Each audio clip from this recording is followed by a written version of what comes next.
a very warm welcome to this Onepoint Oneness session. My name is Els, and for those of you who are new to this session, let me give you a little bit of a background. As several of us working for Onepoint Consulting are meditating on a regular basis, and the meditation we practice is Raja Yoga. It's the yoga of the mind. And we find this practice very beneficial, both in our professional as well as our private lives. And that's why at a particular moment we were talking about this. And the idea came that why not to share some of these ideas with a wider audience?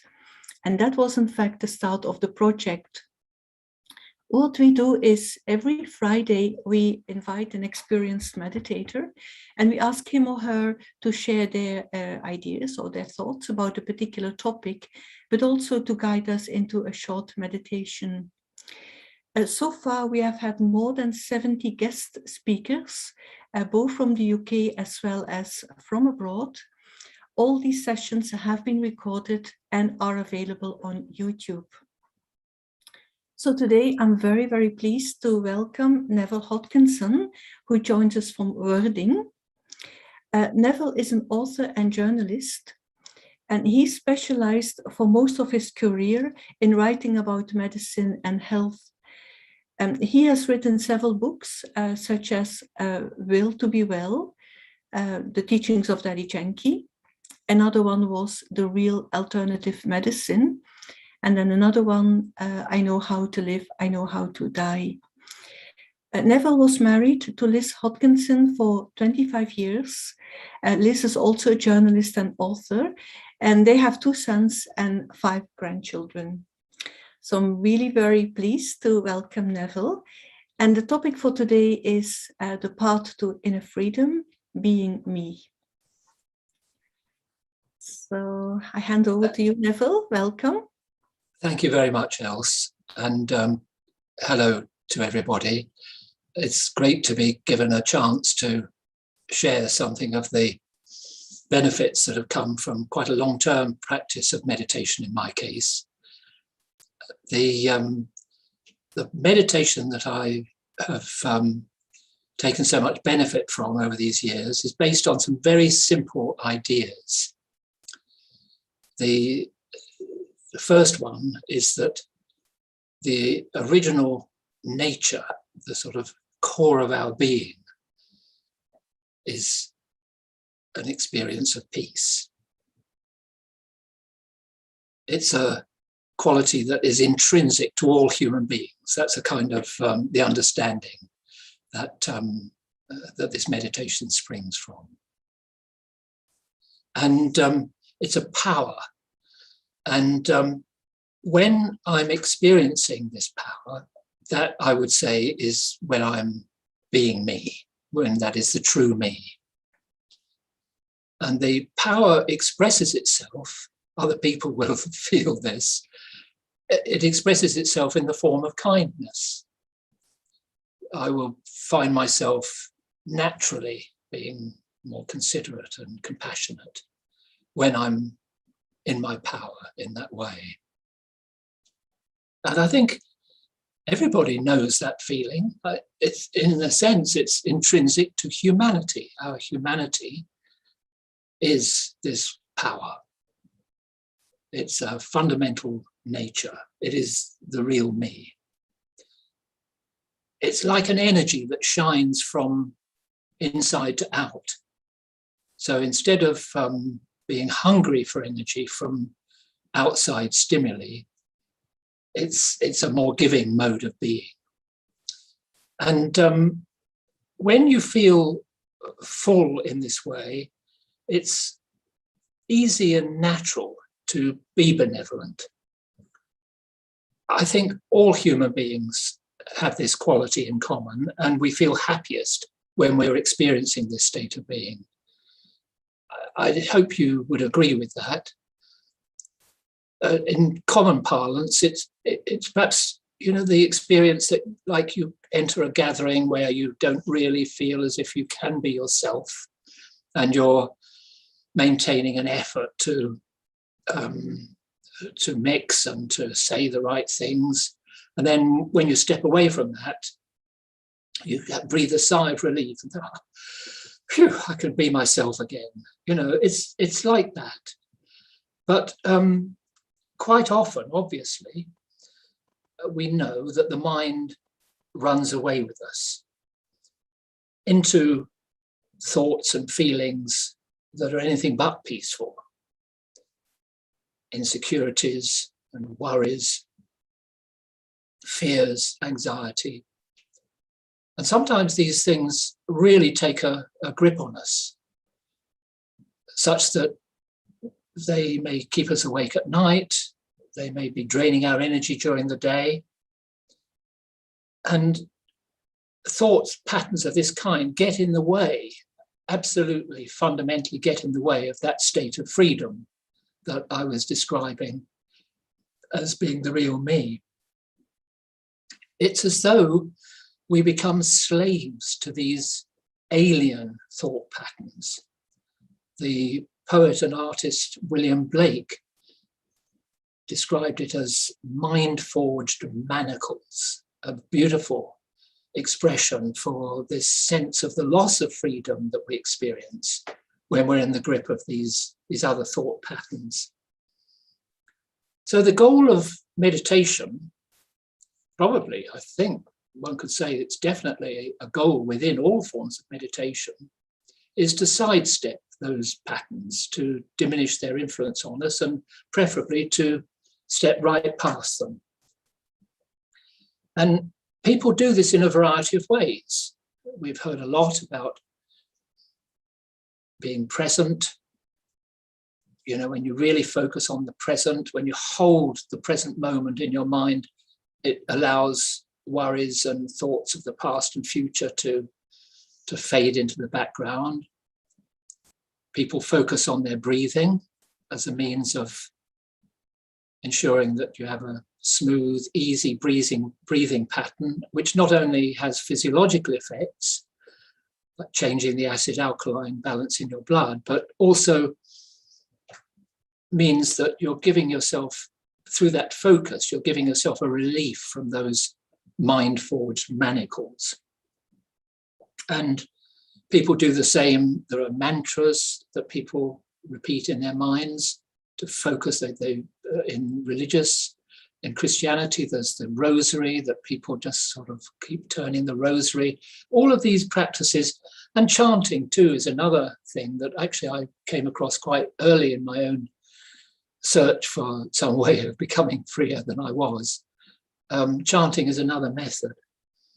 Even vigorous exercise, one could see as a kind of meditation, in the sense that when you're pushing yourself through running, through fast walking, through vigorous workout, you're getting physiological benefit because you're working off some of the stress hormones, but also your mind is focused on the exercise and not able to run down those worrisome paths.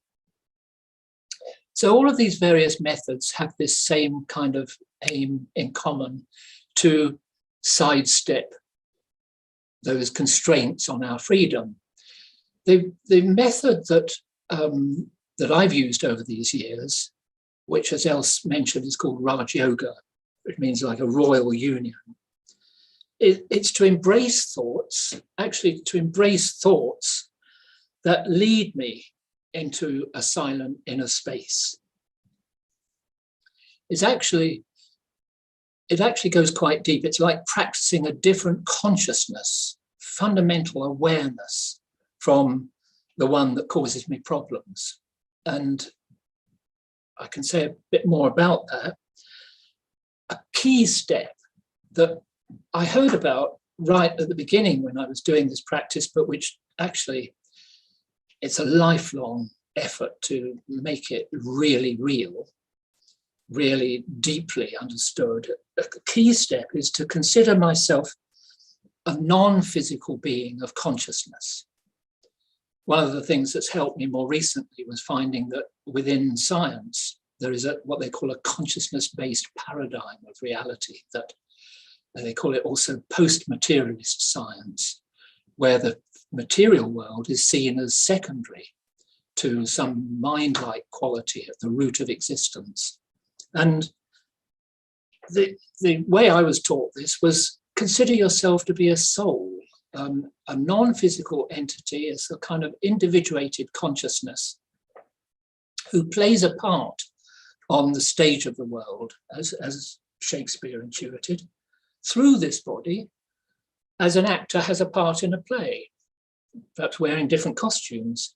This key understanding loosens the hold that the limited me's have on me, like the me that is a journalist and a grandfather and husband and Englishman, and even the me that is my body. It turns out that all my worries are connected with these roles in the world. And that doesn't mean that there's anything wrong with the roles. That's life, to play the roles. It's my becoming over-engaged with them that causes me problems. When I lose sight of that inner being and only identify with the roles. So if I practice considering myself a soul, an individuated unit of consciousness, I become free of those worries. Of course, I have to continue with the roles and responsibilities, but actually, I can usually do this better when I think of myself in this different way. Because when the real me gets more of a chance to be experienced through meditation, it also has a better chance of being expressed in life. If it's buried underneath worries and fears and concerns, it doesn't come through in the way that you're living your life. This is the problem that most of us have faced. So when I practice this stepping back into this deeper awareness, I start to find out that one of the things I recognize is that I get wound up emotionally when I don't get what I want. So another very interesting step along the way, which actually is well known to genuine paths, ancient paths of spiritual renewal that taught by the great faith traditions, one of the steps to take along the way to freedom is to stop wanting things. Obviously, that's not going to happen overnight. And life, to some extent, is going to have to continue to hold those incentives for needs and their satisfaction. But how is it possible then to have such an aim as to stop wanting things? I would say actually that it's not possible without an extra understanding that comes in here, which is that you have to have an alternative source of fulfillment. If you're going to stop longing to prove yourself through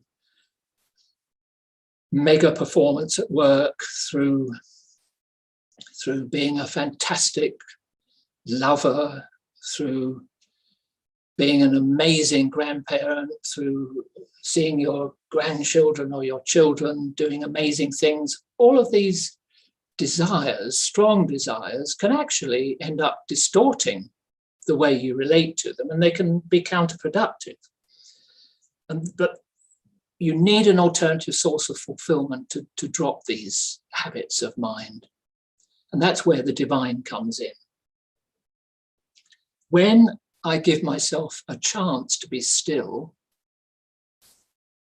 truly still, it can be as though I'm getting onto the wavelength, the same wavelength as a source of unlimited power.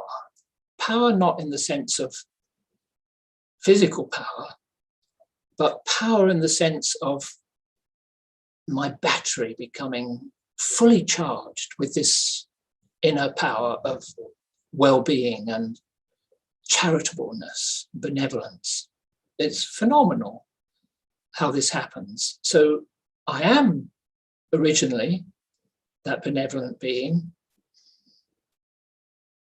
I put limitations on my benevolence through mind-forged manacles, and I can become free of those through this connection with the divine.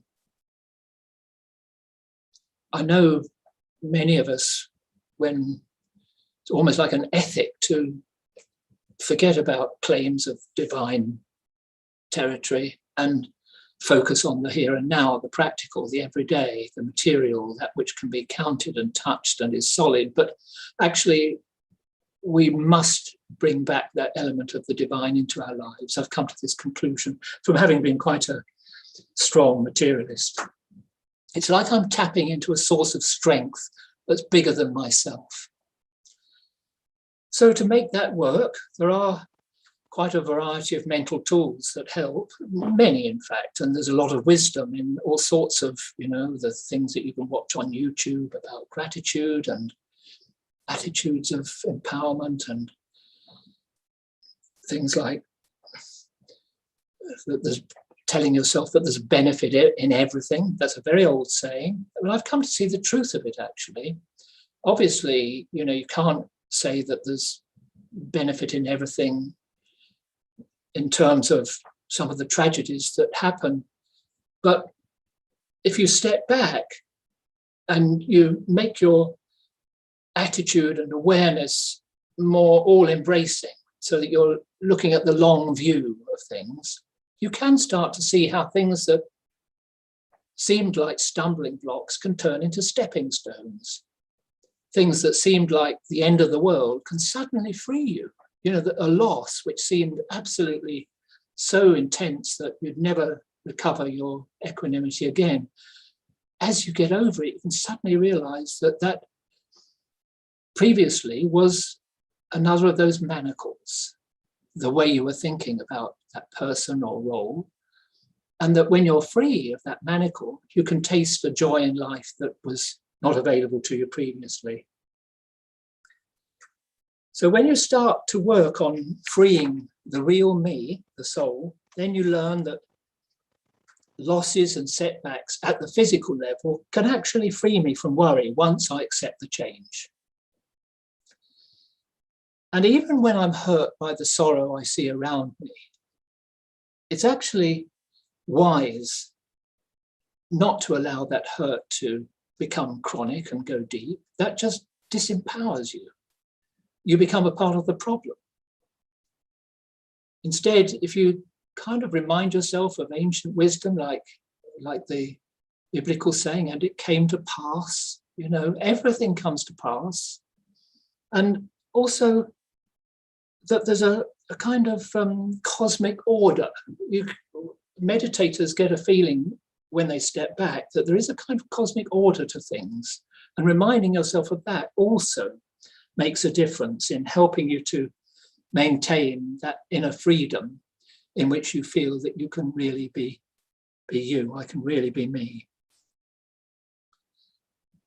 So that was really the kind of template that I wanted to explain, which is the basis for my meditation. And these talks usually contain a few minutes of offering an experience of that. So perhaps I could just try now to lead you gently into an experience of meditation.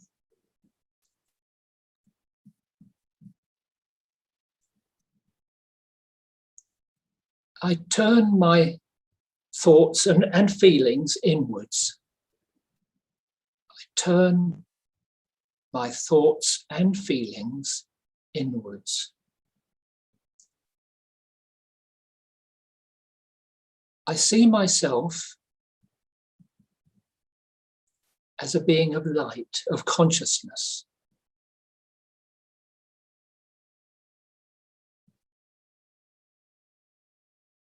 I experience that real me, who I do know, but I have often forgotten. Stable, discerning, light, warm towards others.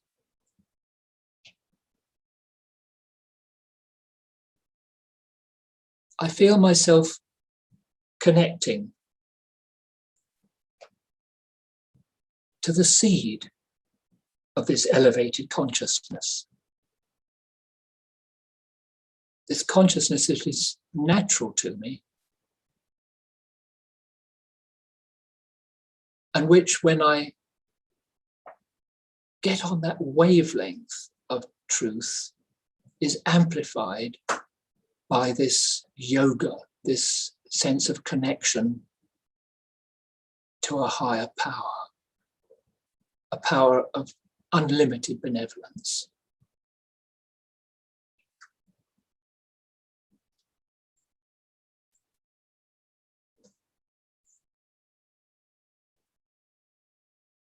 I feel that I'm filling with truth in this experience.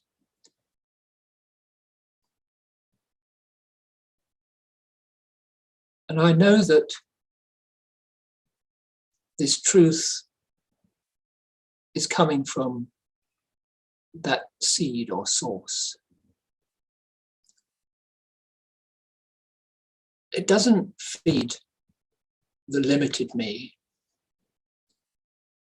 It frees me from those limited identities and allows me to have a sense of inner peace and power.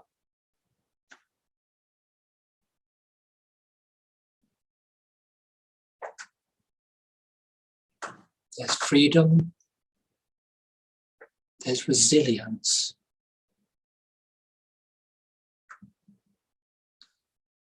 There's authenticity and hope through this recognition of who I really am.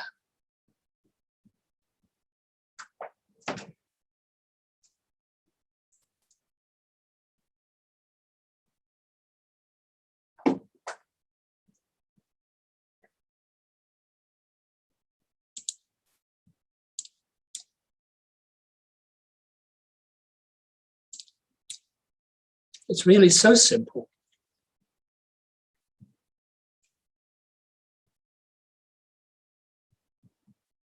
It's that simple.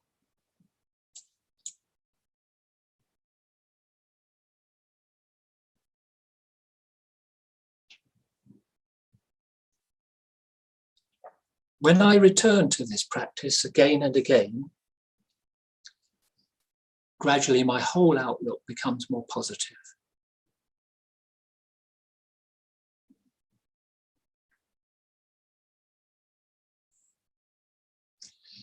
Okay, so that gives you a taste of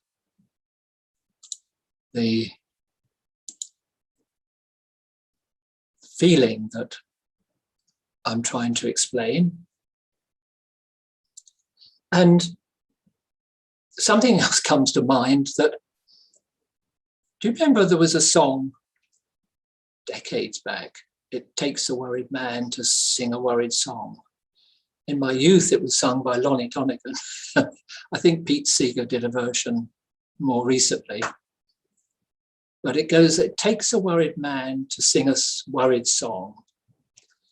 I'm worried now, but I won't be worried long." And in a way, that's exactly what this meditation allows you to understand and achieve.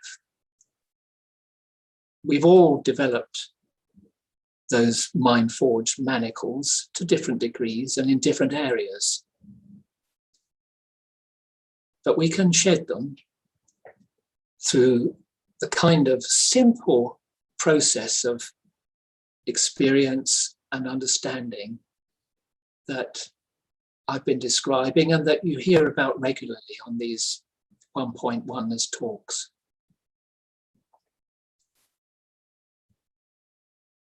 So, Else, I'm not sure whether any questions arise from that very simple sharing.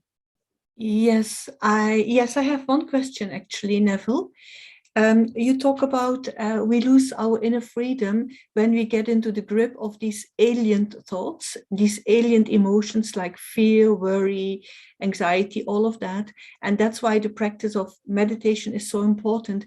But you also mentioned something like we need to find a way of an alternative source of fulfillment rather than the desires. Can you say a bit more about that? What does that mean to you? Yes.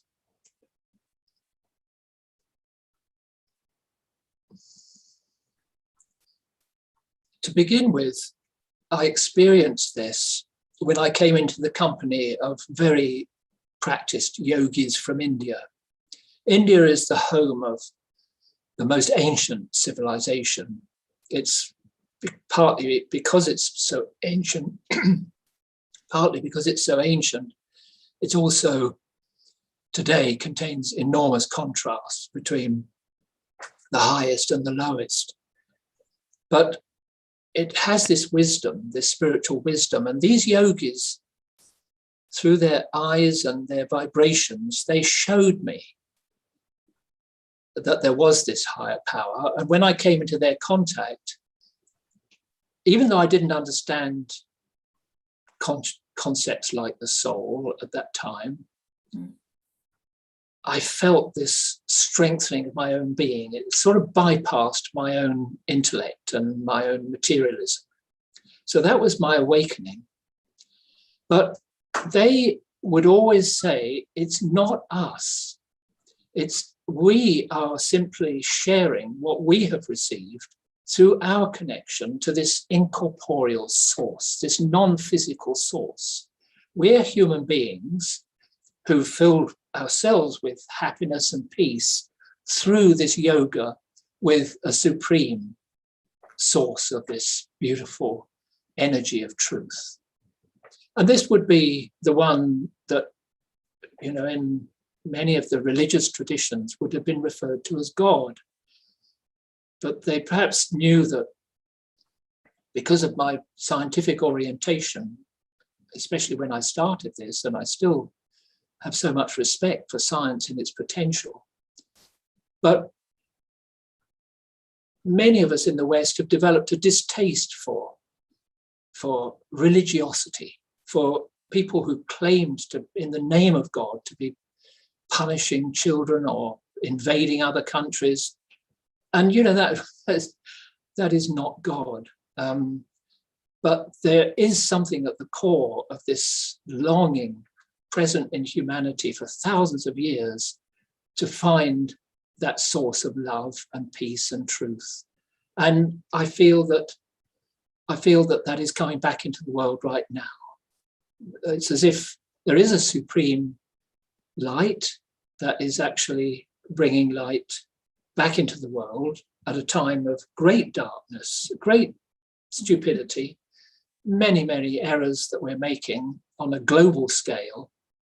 But the light is there, and I feel quite sure that as more and more of us connect to it, it will grow and it will eventually displace the darkness. So I'm glad you asked that question, because otherwise people might look around the world and think, well, what is there to be hopeful about? Or how could I possibly feel peaceful in the midst of this craziness? Yes, but each one of us can make a contribution to removing that darkness. Mm-hmm. Great, wonderful, Neville. Thank you so much. Lots of nice thoughts and beautiful meditation practice. So great, really, thank you. Also big thank you to the technical team who are always there in the background. And just to announce that these sessions are available, so you can have a look at the present and the previous ones. But then also for next week, we have another guest speaker, and that's going to be Esperanza Santos from Spain. And she's going to talk about how to forgive, forget, and how to let go of the past. So most welcome, everyone, if you would like to join us again next week, Friday, 9 a.m. UK time. Okay, thank you. Thank you. Bye. Goodbye. Bye.